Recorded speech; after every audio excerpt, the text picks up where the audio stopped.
Good evening, everyone. I'd like to take some time to talk about a very special Marvel character, Jennifer Walters, aka the She-Hulk. She's one of the bigger female names in the Marvel cast, and even people outside of any comic fan base know her by name. She's had a few titles of her own, but sadly enough, Marvel canceled them all. She-Hulk pops up in other series here and there. Probably one of her most notable appearances in another title is the Fantastic Four, where she replaced the Thing as a team member for some time. Does She-Hulk have her own title right now? Well, she almost kinda did. It was called She-Hulks. Jen was the main character along with another She-Hulk named Lyra. When I first picked up this title, I was under the impression that it was an ongoing series. I later found out that Marvel had turned it into a mini-series with only 4 issues. The reason is that it sold fewer copies than Marvel had hoped. I hope that She-Hulk fans can inspire Marvel to reverse their decision.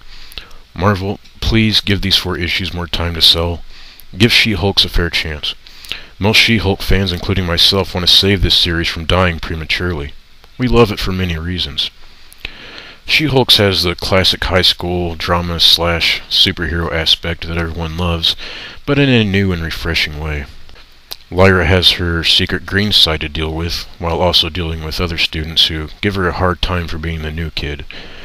The classic mentor and pupil relationship between Jen and Lyra is present. That always holds potential.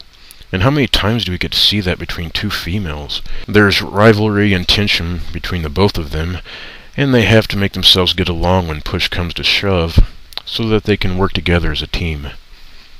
It's easy to pick up the book and start reading. You can know next to nothing about either of these characters' histories and jump right into the story.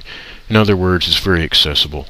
At the beginning of every issue, there's these little panels that give you a rundown of what's going on, and who everyone is.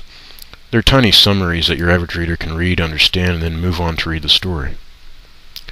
The writing of this title is clear and concise. The artwork is beautiful. See for yourself.